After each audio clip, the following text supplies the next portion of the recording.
So one of the things that we have to kind of keep in mind is that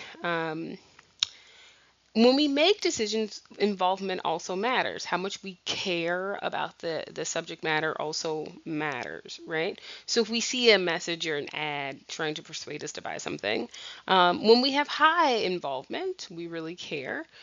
We pay more attention to the ad. We process the ad deeper. We think about it. We reflect on it.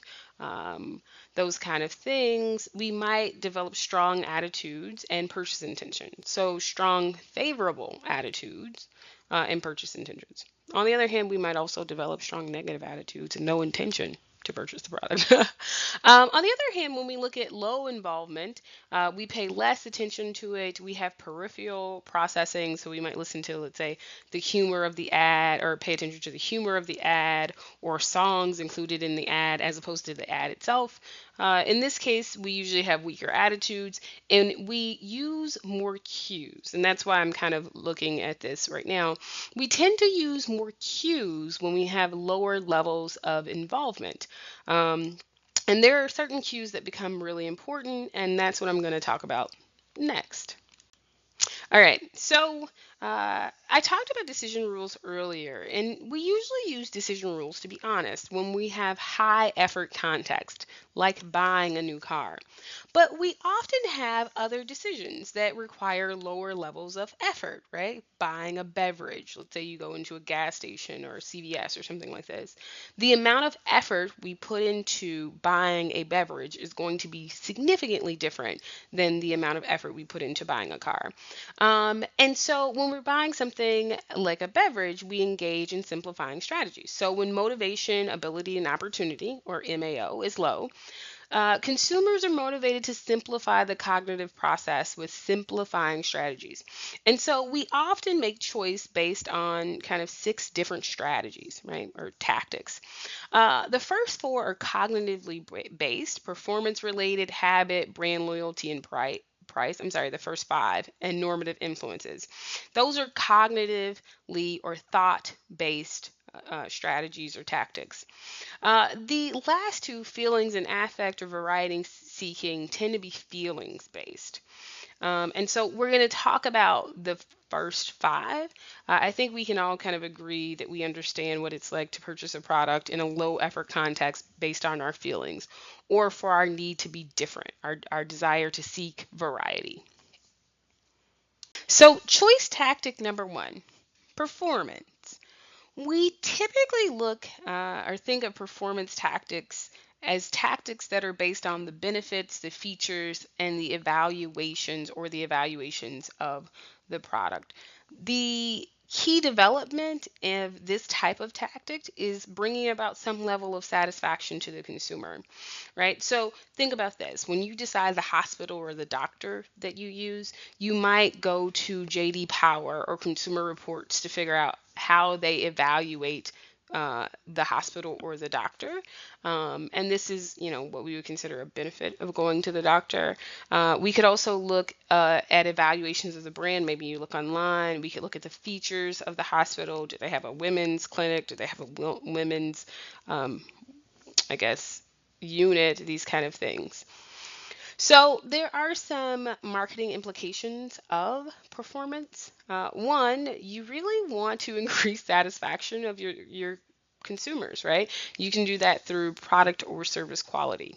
Uh, the second way is another, I guess, marketing implication is advertising, right?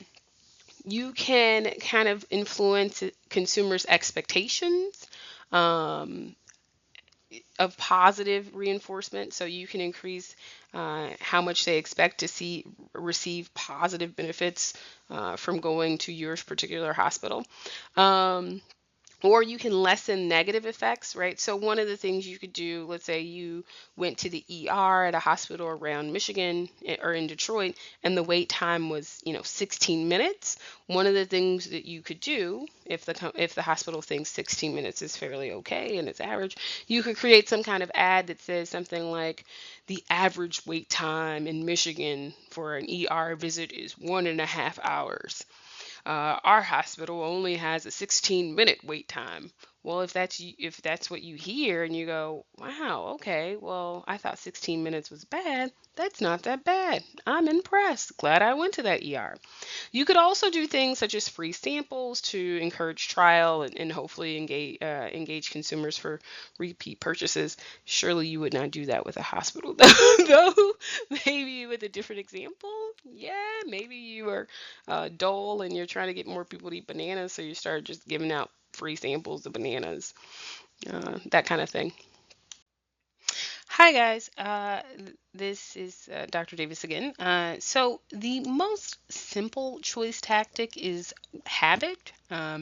We've talked about habit a little bit more, and this idea that you should probably get consumers, if you're a business or an organization, you should get consumers to consider your product or offering a habit. But consumers often make habitual choices, right?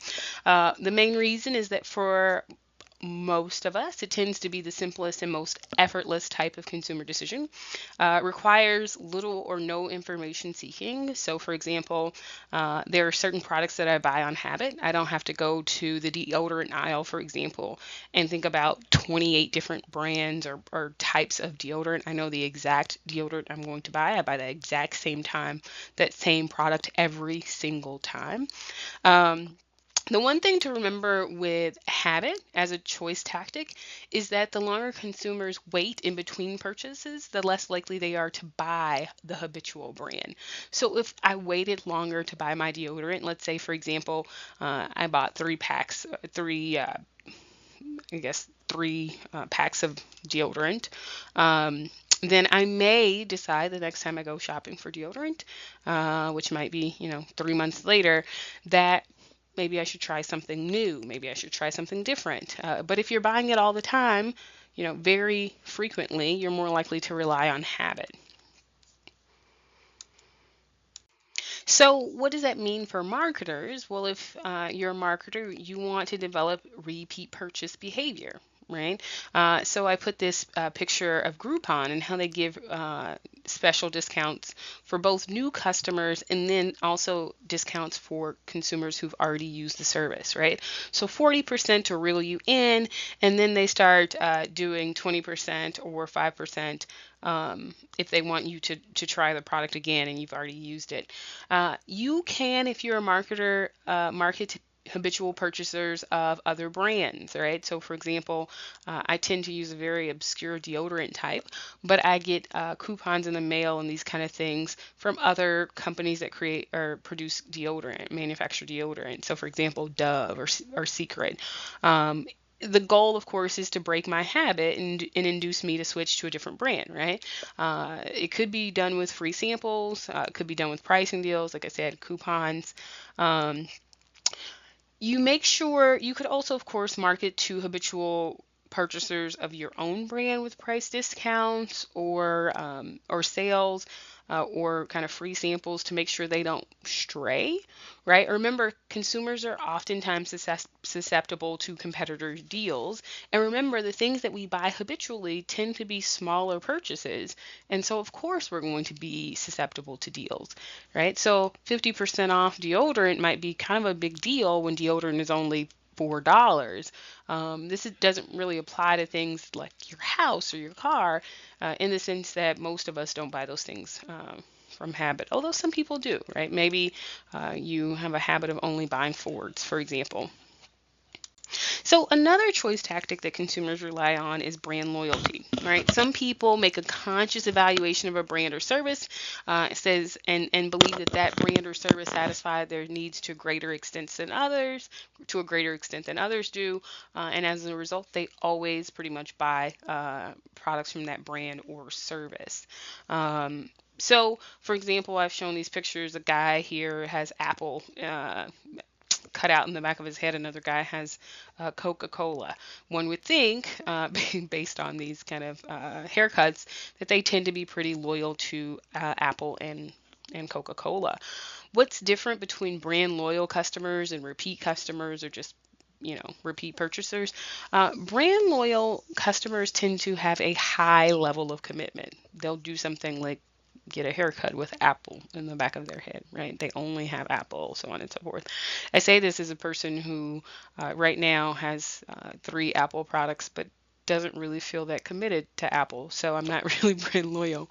Um, so if you're a marketer, you do want to try to create some level of brand loyalty. We can think of companies that do that. I think there are a lot of people who really are brand loyal to Apple. I really think there are a lot of people who are brand loyal to Coca-Cola, right? They won't drink soda if they go to a restaurant, if the restaurant has Pepsi. When I was at the University of Arkansas, they switched from being a Coca-Cola campus to a Pepsi campus, and people started bringing their own Coke to campus. Faculty members would bring a six pack, which I thought was kind of funny. Um, you can develop also brand loyalty through product quality, excuse me, sales promotions. You can market to brand loyal consumers of other brands. Again, you can try to find a way to poach consumers. Great tactic. So, if you're marketing to consumers, you might want to do things like create a good value for the consumer, right? You could also use deals or pricing, although oftentimes when we think of deals or pricing, we don't think of brand loyal consumers, but you could make an attempt to develop brand loyal consumers through pricing. I think this picture on the side does a really good job of kind of thinking about brand loyalty, though. Oftentimes, people are brand loyal to products that they think give them an exceptional brand experience, not companies that just deliver the basics, right? So there are a lot of different types of cola, but if you want the exceptional cola experience, maybe for you that means Coke. Maybe for you it means Pepsi. If you want an exceptional brand experience, maybe for you that means HP or Dell, and for other people that means Apple. But people who tend to be brand loyal would agree that it's an exceptional brand experience, not a basic brand experience. The last choice tactic that I'll talk about is normative influences. So, a normative influence is an influence that corresponds with what we consider to be normal behavior, right?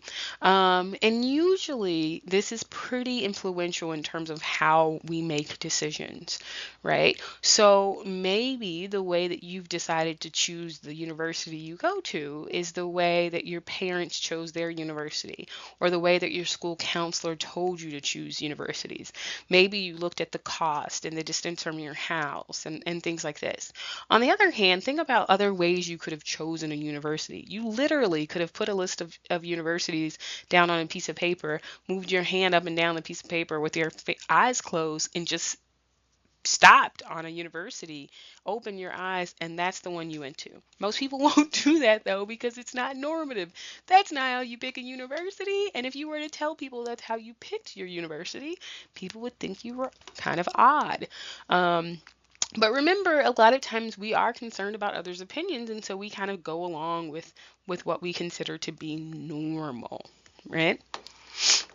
So, a different strategy that we might use is what they call heuristics.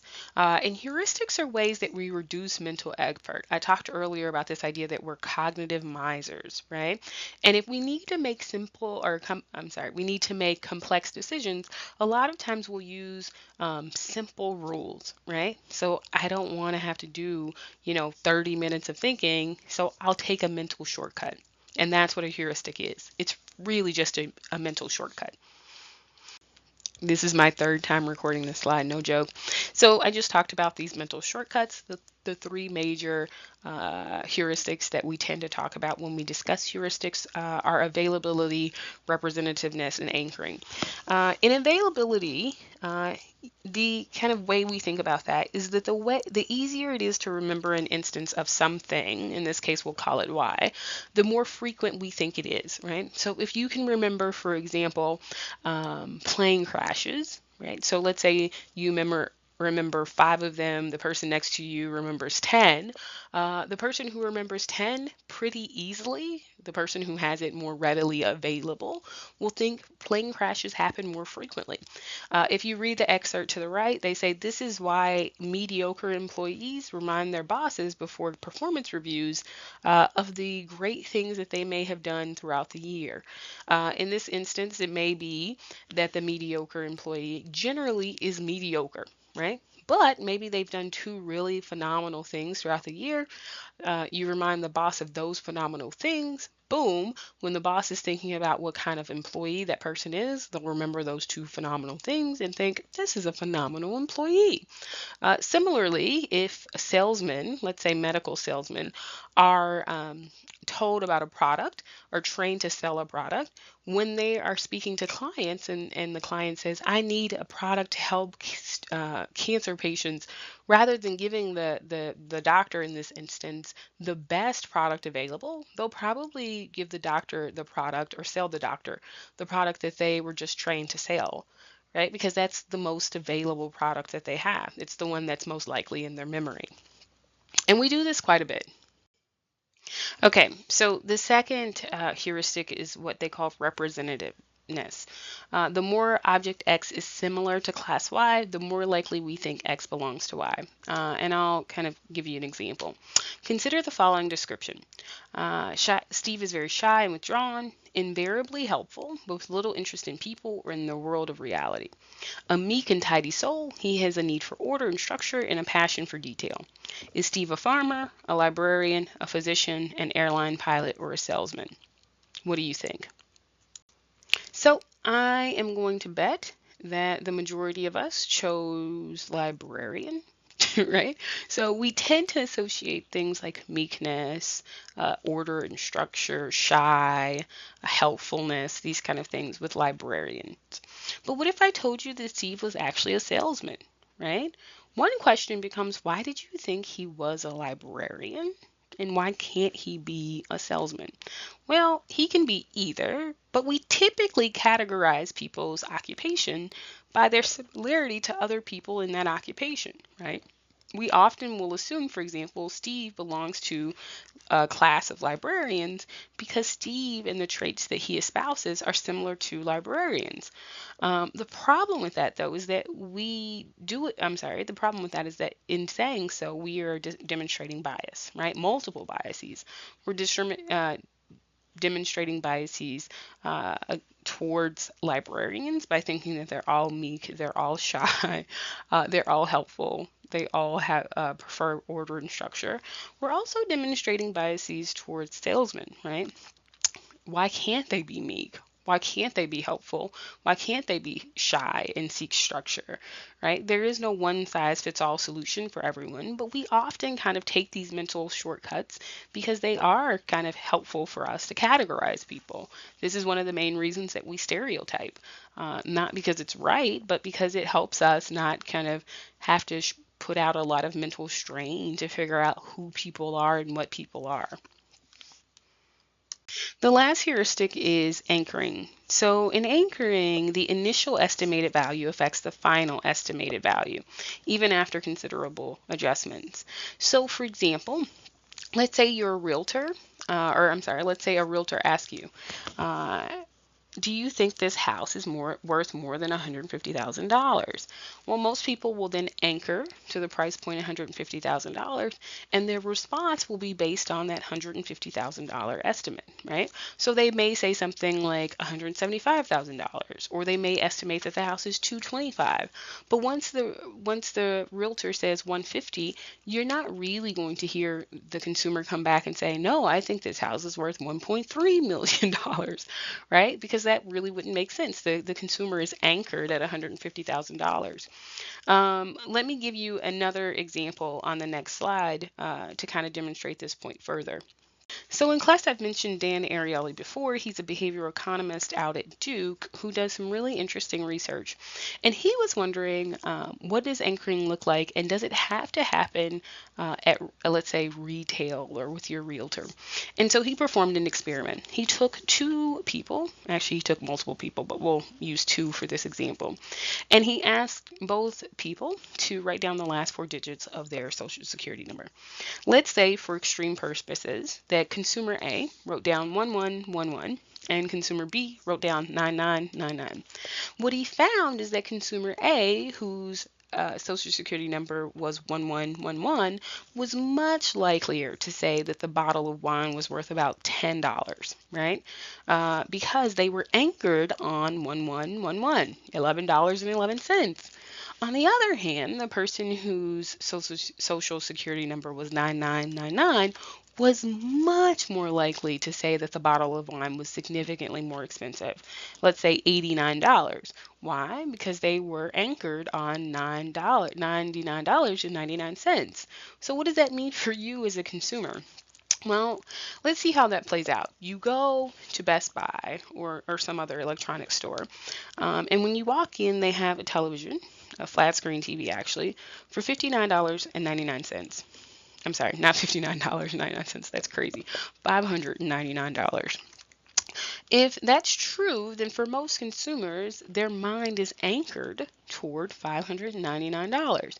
So when they get to the television section, when they are thinking about the price of a TV, they're probably thinking it should be close to $599, right? So say you as a consumer walk down the aisle and you saw a big sales tag and it said $329. For most consumers, you think to yourself, that's a deal. But is it really a deal? Or is it just a deal because your mind was anchored at $599, right? So let's say that the company, Best Buy in this instance, really only put a $10 sale on that TV. But you think it's a bargain because remember, you think that the estimated price for TVs is probably around $599 because of the anchor they put at the front. And so that, sirs and ma'ams, is how they get you. Anyway, I hope you enjoyed this audio lecture and see you in class. So, when we think about the idea of self concept and we think about consumption, there are some things to know. One, research has confirmed that consumers usually buy products related to their self concept. And specifically, respondents tend to prefer brands they rate similar to themselves. So, people may buy a John Deere tractor because they feel as though John Deere as a brand expresses similar values or ideals or other things that is similar to that consumer. Some people may really have an affinity for Coke for a very similar reason. One thing about me is that I tend to well, not tend to.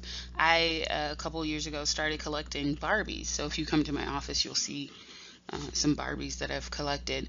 And I don't necessarily think I do it because I think Barbie as a whole relates to my self concept.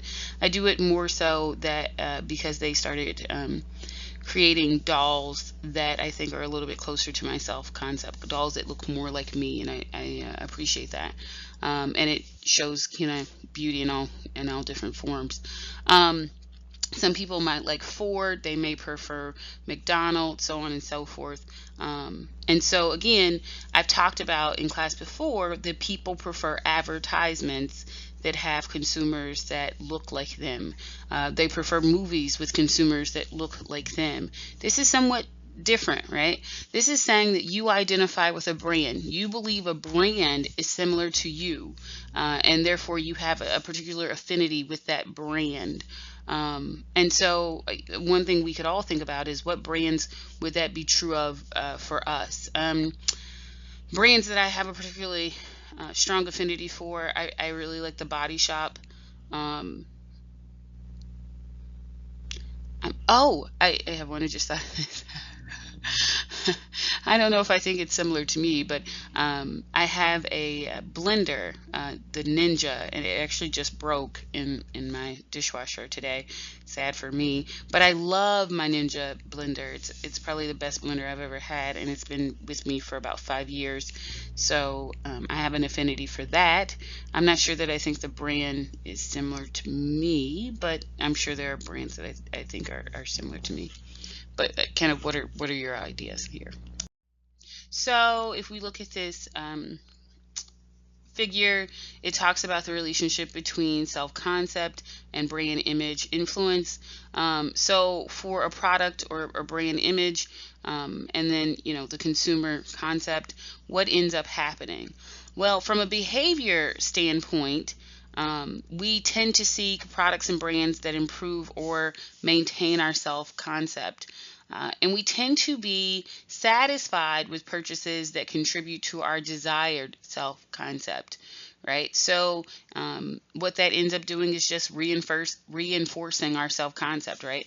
So when we determine satisfaction based on whether a purchase contributes to our self-concept, or our desired self-concept, I should say, that tends to just reinforce who we believe ourselves to be. So it's kind of a loop. Well, it is a loop, but it's kind of interesting to think of satisfaction in that manner, right? At least I think so. So there's a theory, symbolic self-completion theory, that suggests that people who have an incomplete self-definition tend to complete their self-definition or identity by acquiring and displaying symbols associated with that identity, right? So adolescent boys, those who are aged 13 to 17, try to use macho products like cars or cigarettes, baseball caps, whatever you consider macho in this instance, to kind of help complete their sense of a macho identity. What will probably happen is that when you get your first corporate job, to help complete the identity of a corporate person, you will go out and splurge on a brand new full wardrobe of business clothing and kind of a briefcase and all these other things. But you can think about this in a lot of ways. We could also take this to adolescent girls. We can take this to apprentices, and all kinds of groups who do this, where we buy clothes to complete our self definition. Not clothes, I'm sorry, things, where we buy things to help complete our self definition, right? If we go back to this idea of adolescence, whether they're boys or girls, they might buy cigarettes to kind of look cool because they want to have a identity that's associated with coolness. College students might drink a lot of alcohol for the same reason, right? To kind of complete this cool identity. So, I talked before about this idea of the extended self, how there's certain possessions that are an extension of who you are, like your cell phone might fall under that category. And I talked about the idea that Russell Belk, a famous marketing scholar, has done a lot of research on this. Um, what's really interesting isn't just kind of this idea of extended self and some products like merging into your identity. It's this idea that consumers use consumption behavior to make judgment decisions about another person's social identity. So consumers who see you on the street will look at your clothing, your grooming habits, the activities that you do, leisure activities, your food preferences, the type of car you drive, to make judgments about the type of person you are. If you are the person who drives a Maserati versus the person who drives a Honda hatchback, people will look at that and make some inferences about who you are. And I say people, but we all do that, right? It's just kind of human nature to do that. Um, we also look at products as contributing to our sense of self for ourselves. We often don't think that, right? We often think, I bought this purse or I bought these shoes. We don't necessarily think that they contribute to our social identity or our identity or and sense of self until we lose those possessions. And so what you'll see is in disasters, floods, hurricanes, tornadoes, those kind of things, people will say that they feel as though they've lost their sense of self, right? So even though when we have those products, we don't feel as though they contribute to our identity, often when we lose those products, either to natural disaster or they're stolen or whatever, that we consider them to be a part of ourselves. When you even hear people on the news after going through a natural disaster, they look lost, right? They often are very just kind of numb, and in a lot of cases, they feel as though who they are is gone. And a lot of times it's because they've lost all of their things. So most consumers demonstrate a congruence between their values and the things they buy, right? Um, So there are models that suggest that when attributes match um, between a product and some aspect of the self, a person is more likely to buy that product, right? So when the product demonstrates a characteristic that you think is associated with yourself, you're more likely to buy that product. So maybe you're looking at this DKNY ad that's on the bottom right hand corner, and you think, wow, this is a sexy ad. I think I'm sexy, so I'm going to buy this DKNY, similar to the I Am Juicy Couture, right? Or maybe you think these products are kind of eye catching and I'm eye catching, and so I should buy it, something like this. You could also think that a product is rugged, right? So many people will buy certain products because they think they're rugged, and they think the product is rugged, they think they're rugged, and so they buy the product. So I talk about this idea of self-product congruence, but the question becomes, what self are we talking about? Our ideal self or our actual self being in congruence or matching the product that we're interested in? What we tend to find is that when we're thinking about relevant products and or products that are relevant for every day or functional products, we want them to match our actual self, right? So when we're thinking about whether what kind of product to buy for cleaning our bathroom or a coat that we wear every day for winter, right? We want that to match the product itself to match our actual self. So the characteristics of that product should match our actual self. So maybe we think that we're tough, and so we like Clorox because we think that it's tough, right? Maybe we think that we like products that are durable, and so we like this coat because we think it's durable, and these are relevant everyday products that match our actual self. On the other hand, when we're thinking about highly expressive products like perfume or expensive tennis shoes, we want them to match our ideal self, right? So let's say my ideal self is super classy, and so I like Gucci coats. Right, I want my ideal self is super classy, so I go after something that matches a product that matches this super classy ideal self, and that might be a Gucci coat. Maybe my ideal self is kind of super sophisticated, and so I go after red bottom shoes, let's say. Or you could use, perfume or expensive tennis shoes. But again, you want the self and the product to be congruent. And when it's highly expressive products, you want it to be in congruence, ideal self product congruence. And when it's relevant everyday products, you want it to be your actual self and product congruence. So when we think about kind of wrapping this up, the products and services that we consume help us define our self concept and our social identity or our identity. They also affect other people's perceptions of us. It's common for us to judge people based on their possessions, so their clothing, their make of automobile, their home, their leisure activities, the service they consume. There's research called this looking glass self. And basically, the looking glass self is really interesting because it says that we derive our self concept by considering how other people see us, right? So you don't just kind of come up with a self concept. Really, how these people see you help create who you are, right? Um, which is really interesting when you think about that, like how your mom and dad see you. They might see you as an angel, but how your ex girlfriend sees you, they might see you as a devil. And both of those things will go into kind of helping create your self concept. Last but not least, consumers tend to buy products and services that complement and enhance their self image, right? We always want to enhance our self image. Most consumers do.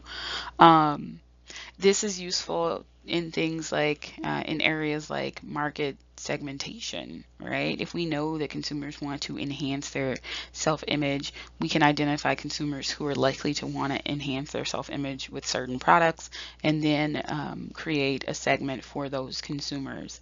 Um, And then last but not least, we can try to market or segment markets into groups who have similar self images. That can be a little bit more tricky, but I would argue that data analytics helps with that. I would also argue that when companies ask you to complete surveys, that helps with that, right? If we really want to know a consumer self image, we can ask them different questions to come up with that. But we have to be on the ball when we do that, right? So some marketers just try to look at things like zip codes. Where are you from? But there are others who are really interested in kind of what your self image is to kind of target that self image. I would argue that makeup companies do this. I would also make a really strong argument that car companies do this. I mean, if you look at a Ford commercial, yeah, so Ford tough, sure, but they are also kind of trying to think about your self-image or kind of, I guess, hint towards your self-image, right? This idea that Ford is tough and you're tough because you use Ford, so on and so forth.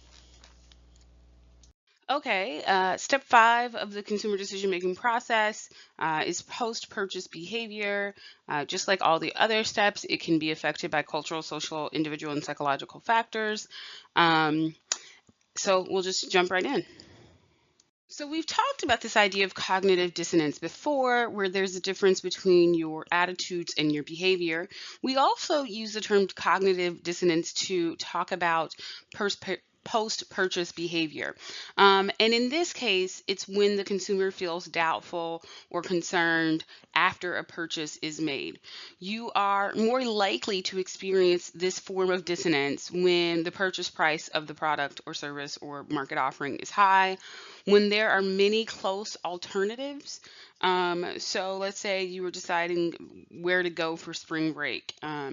So a lot of people, when I was in Arkansas, would go to Texas. I can't remember the name of the city. I never went there for spring break. Or I would assume here people go to places like maybe Traverse City or Florida. I don't, I don't know, just where you believe that there are many close alternatives. The item is intangible. Again, like a vacation, you might experience this dissonance because you're spending a lot of money for nothing in your hand. The purchase is important. So the purchase is important to you, right? So there, it's high involvement, meaning it's personally relevant to you. The item purchased lasts a long time. So, for example, I have a friend who just bought her first home, and right now she's experiencing a lot of dissonance. It- you sign a mortgage, you're saying you're going to pay this mortgage for 30 years. Every time you come home, you're thinking about this mortgage and is it worth it and these kind of things. I'm sure that if you purchase something expensive, be it a car, maybe you spent a bunch of money on concert tickets. I have students who do that a lot, so on and so forth. So, how do we get over dissonance? Well, usually we get over dissonance or reduce our dissonance by justifying our choice. So, one of the things that we can do is find or state confirming evidence, right? So, when you buy your house, you might come back and say, yeah, this is a good neighborhood, or this was listed in the top 20 places to live in Metro Detroit. I just saw a list of the top 20 places to live in Metro Detroit. Um, so on and so forth. You can deny or minimize the downside. So the repair bills aren't really that high.